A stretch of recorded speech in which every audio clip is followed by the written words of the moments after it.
ان کی وجہ سے، اس دکھاوے کی وجہ سے میرے دوستوں اور بھائیوں، ایسی معصوم بچیاں، ایسی خوبصورت بچیاں میرے بھائیوں گھروں میں بیٹھی ہوئی ہے، جن کی عمریں 18 سے لے کے 40 سال تک ہو رہی ہے، اور دوستوں اور بھائیوں خودکشی کر رہی ہے اور مرتب ہو رہی ہے۔ قسم خدا کی، اگر اللہ کی قسم، اس جگہ پہ جہاں سوا نیزے پہ سورج ہوگا وہاں کوئی ہاتھ رکھنے والا نہیں ہوگا۔ اگر اس جگہ پہ ان بچیوں کے ہاتھ ہمارے گریبان تک پہنچ گئے میرے دوستوں اور بھائیوں، وہاں کوئی آپ کو کوئی بھی، میں یہ کہتا ہوں، پکڑ کا سبب ہوگا۔ تو میرے بھائیوں، میں سبھی سے موتیمانہ گزارش کرتا ہوں، اس مہم میں جڑے، اس مہم کو طاقت دیں، اس مہم کی سرپرستی کریں، اور اس ایجنڈے کو قریش النکاح من سنتی کی مہم اور ایجنڈے کو اللہ کے نبی کی سنتوں پہ ہماری بچوں کے نکاح ہوں اور سادگی کے ساتھ میں ہو، آسان نکاح ہوں۔ دوستوں اور بھائیوں، بہت سی جگہ ایسی ہے کہ ہمارے بچی اور بچوں کے نکاح ایسی جگہوں پہ ہو رہے ہیں جہاں ہماری مذکورات کے ساتھ میں بھی بے پردگی کا معاملہ ہوتا ہے، اور میں یہ کہتا ہوں، میں اپنی زبان سے کیا کہوں، ہم سب سمجھتے ہیں، تو ان جگہوں سے رکیں، بچیوں کو گھروں سے ودا کریں اور مسجدوں کے اندر نکاح کریں، بیٹھ کے کھانا کھلائیں، جو ہمارے جو ولیمے ہوتے ہیں، ولیمے بھی اتنے بڑے نہ ہوں۔ ہاں، ولیمے کا بہت سے لوگ کہتے ہیں کہ ولیمہ تو سنت ہے، باحیثیت میرے دوستوں اور بھائیوں، ولیمے کو بھی مختصر کریں،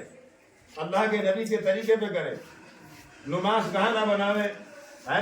تو مختصر کریں اور آسان کریں، جو ہمارے بھائیوں کے لیے بھی آسان ہو۔ السلام علیکم ورحمۃ اللہ وبرکاتہ۔ میں جناب محترم قاری خالد بصیر صاحب سے بھی گزارش کروں گا، اور ہمارے بابو لیاقت صاحب ہیں، ہمارے نواب صاحب ہیں، جان محمد صاحب ہیں، جو ہماری ٹیم کے چوتھے ستمبھ ہیں، ناظم بھائی ہیں، خالد بھائی ہیں، اور ڈاکٹر حفظ الرحمان صاحب، دادا عمران صاحب، اور میرے بہت ہی معتبر ساتھی ہیں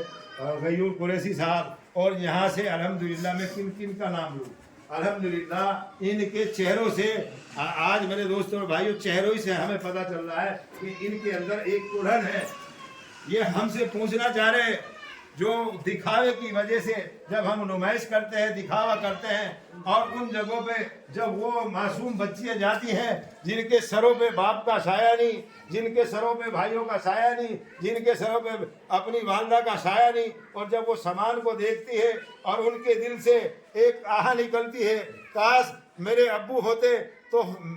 ہو سکتا ہے وہ بھی اسی طریقے سے ہمیں دیتے، کاش ہمارے بھائی ہوتا تو وہ بھی اسی طریقے سے ہمارا انتظام کرتا، کاش ہمارے مائی ہوتی، وہ ہو سکتا ہے لوگوں کے سامنے پلہ پھیلا کے ہمارا انتظام کرتے۔ میرے بھائیوں، ہمیں ان بچیوں کی فکر لینی ہے، اور ہمیں ان لوگوں، ان بہن بیٹیوں کی فکر لینی ہے جو جن کی عمریں نکل رہی ہے اور گھروں میں بیٹھے ہوئے ہیں۔ تو میں آپ سبھی سے ہاتھ جوڑ کے گزارش کرتا ہوں، اللہ کے لیے اللہ کے حکموں پہ آ جاؤ، جناب مصطفیٰ صلی اللہ علیہ وسلم کے طریقے اپنی زندگی میں لے آؤ، اور بچی اور بچوں کے نکاح کو آسان کر دو۔ اب کوئی نبی ہمارے بیچ میں نہیں آئے گا، اب کوئی